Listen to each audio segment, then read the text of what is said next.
Hello दोस्तों, रोजगार केंद्र में आपका स्वागत है। आज हम लोग ज्योग्राफी के महत्वपूर्ण चैप्टर सिंचाई के साधन को हल करेंगे। यदि आपने इससे पहले वाला वीडियो नहीं देखा है तो डिस्क्रिप्शन बॉक्स में जाकर जरूर देख लें। तो चलिए शुरू करते हैं। पहला क्वेश्चन है, स्वतंत्रता के बाद भारत में कुल सिंचित क्षेत्र कितना गुना बढ़ गया है? तो स्वतंत्रता के बाद भारत में सिंचित क्षेत्र 4 गुना बढ़ गया है। Option number C. Next question है, भारत में वर्तमान समय में कितने लाख हेक्टेयर भूमि सिंचित है? तो भारत में वर्तमान में 850 लाख हेक्टेयर भूमि सिंचित है। नेक्स्ट क्वेश्चन, यदि आपको आंसर आता है तो आप कमेंट बॉक्स में अपना आंसर दे सकते हैं। भारत में शुद्ध बोए गए क्षेत्र के लगभग कितना प्रतिशत भाग सिंचित है? तो भारत में शुद्ध बोए गए क्षेत्र के लगभग 38% भाग सिंचित है। नेक्स्ट क्वेश्चन, भारत में सिंचाई का सबसे प्रमुख साधन है। भारत में सिंचाई का सबसे प्रमुख साधन कुएं एवं नलकूप हैं। नेक्स्ट क्वेश्चन, देश के कुल सिंचित क्षेत्र में नहरों की भागीदारी कितनी है? तो देश के कुल सिंचित क्षेत्र में नहरों की भागीदारी 31.1% है। Option number A. Next question, देश के कुल सिंचित क्षेत्र में कुओं और नलकूपों की भागीदारी कितनी है? तो ये भारत में सबसे ज़्यादा होता है, यानी कि 56% इसका आंसर होगा। नेक्स्ट क्वेश्चन है, देश के कुल सिंचित क्षेत्र में तालाब सिंचाई की भागीदारी कितनी है? तो तालाब सिंचाई की भागीदारी मात्र 6% ही है, जो साउथ में होता है। भारत के किस भाग में तालाब सिंचाई किया जाता है? तो अभी मैंने बताया ये भारत के साउथ एरिया में होता है, यानी दक्षिणी भाग में होता है। नेक्स्ट क्वेश्चन, भारत के किस राज्य में सर्वाधिक कृषि तालाबों से किया जाता है? तो तालाब से तमिलनाडु में कृषि होता है, जिसे लौटता हुआ मानसून भी कहाँ होता है? तमिलनाडु में ही होता है। नेक्स्ट क्वेश्चन है, निम्नलिखित में से किस राज्य में नलकूपों द्वारा सिंचाई होता है? तो नलकूपों द्वारा सिंचाई यूपी यानी उत्तर प्रदेश में किया जाता है। नेक्स्ट क्वेश्चन, भारत में नहर सिंचाई में कौन राज्य अग्रणी है? तो नहर सिंचाई में अग्रणी राज्य पंजाब है। नेक्स्ट क्वेश्चन है, कुओं और नलकूपों द्वारा सिंचाई में कौन राज्य अग्रणी है? कुओं और नलकूपों में गुजरात राज्य अग्रणी है। नेक्स्ट क्वेश्चन, निम्नलिखित में से किस राज्य में शुद्ध बोए गए क्षेत्र का सर्वाधिक भाग सिंचित है? तो शुद्ध बोए गए क्षेत्र में सर्वाधिक भाग सिंचित पंजाब ही है। नेक्स्ट क्वेश्चन, प्रायद्वीपीय भारत में तालाब से सिंचाई के प्रचलन के लिए निम्नलिखित में से कौन सा कारण नहीं है? तो भारत में ऐसी कोई भी सरिताएं नहीं है जो वर्षा ऋतु में वेगवती हो जाती है। Option number D. Next question देखते हैं, इंदिरा गांधी नहर निकलती है, तो इंदिरा गांधी नहर कहाँ से निकलती है? तो सतलज नदी से निकलती है, जो हरिके बैराज में स्थित है।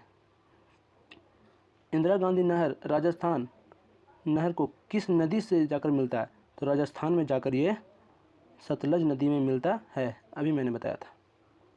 भारत में सबसे लंबी सिंचाई नहर है। भारत में सबसे लंबी सिंचाई नहर इंदिरा गांधी नहर है, जो सतलज नदी से पानी लेती है। सारण सिंचाई नहर कहाँ स्थित है, अर्थात किस नदी पर स्थित है? तो सारण सिंचाई गंडक नदी पर स्थित है। नेक्स्ट क्वेश्चन, त्रिवेणी नहर किस नदी से पानी लेता है? त्रिवेणी नहर गंडक नदी से ही पानी लेता है। अगला क्वेश्चन है, कौन सुमेलित नहीं है?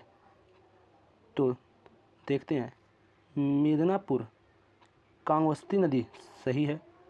तवा प्रोजेक्ट कृष्णा नदी पर, ये रावी नदी पर है, यानी जम्मू कश्मीर में। ऑप्शन नंबर बी आपका सही है। नेक्स्ट क्वेश्चन, नीचे दिए गए वक्तों में आप कथन को देखिए। तो पहला कथन है, प्रायद्वीपीय भारत में सिंचाई का एक प्रमुख साधन है तालाब। दूसरा कथन, प्रायद्वीपीय भारत में क्षेत्र की अधिकांश नदियाँ मौसमी हैं। तो इसका हो जाएगा, दोनों सही है, एक दूसरे का कथन दोनों सही है, अर्थात दोनों एक दूसरे का व्याख्या करते हैं। नेक्स्ट क्वेश्चन, भारत में सिंचाई की क्षमता 47.78% पूरा होता है किसके द्वारा? तो ये आपका लघु एवं बृहद परियोजना से होता है। आप लोग कमेंट बॉक्स में बता सकते हैं कि ये नदी परियोजना किस पंचवर्षीय योजना के तहत शुरू किया गया था।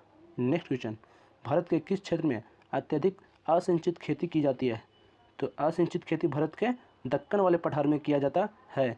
सूर्य के चारों ओर चक्कर लगाते हुए ग्रह का वेग, तो सूर्य के पास जैसे ही ग्रह जाते हैं तो उनका स्पीड बढ़ जाता है। Option number B.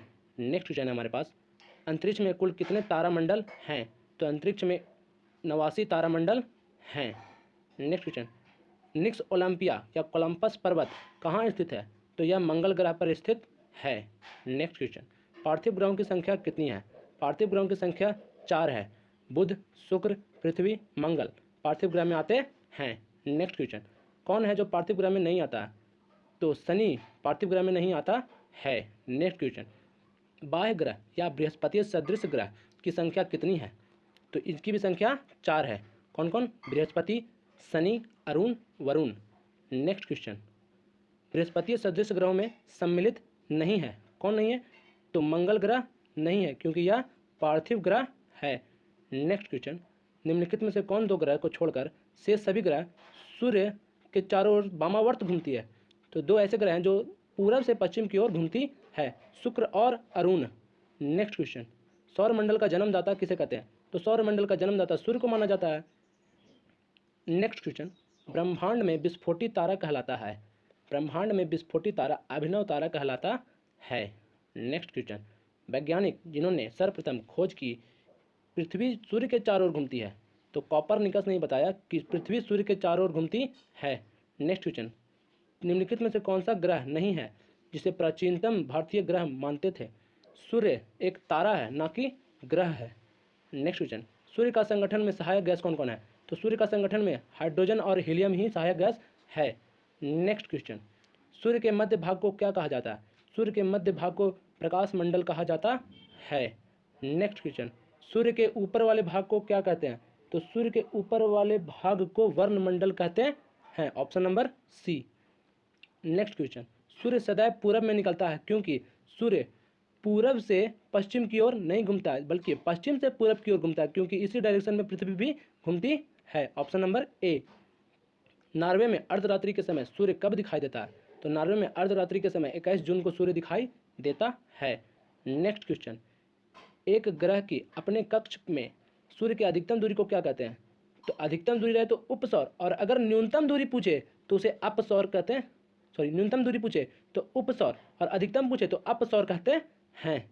Next question, निम्नलिखित में से किनके बीच की दूरी को खगोलीय एकक कहा जाता है? तो सूर्य और पृथ्वी के बीच की दूरी को खगोलीय एकक भी कहा जाता है। Option number A.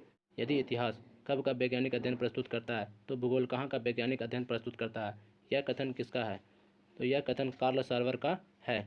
Next question है, भू आकृति विज्ञान के जनक किसे माना जाता है? भू आकृति विज्ञान के जनक पेशल साहब को माना जाता है। नेक्स्ट क्वेश्चन, रुको और जियो नियतिवाद के जनक किसके माना जाता है? तो ये पिछले वीडियो में मैंने बताया था, नियतिवाद के जनक ग्रिफिथ टेलर को माना जाता है। नेक्स्ट क्वेश्चन, भूगोल को मानव पारिस्थितिकी के रूप में परिभाषित करने वाला विद्वान कौन था? तो मानव पारिस्थितिकी के रूप में परिभाषित करने वाला H. बेरोज साहब थे। नेक्स्ट क्वेश्चन, गणितीय भूगोल का प्रारंभकर्ता कौन था? गणितीय भूगोल का प्रारंभकर्ता थेल्स साहब थे। नेक्स्ट क्वेश्चन, चूंकि मानव पृथ्वी पर निवास करता है अतः पृथ्वी पर निर्भर है, यह कथन किसका है? तो यह कथन जीन ब्रूस का है। नेक्स्ट क्वेश्चन, क्षेत्रीय भूगोल का पिता किसे माना जाता है?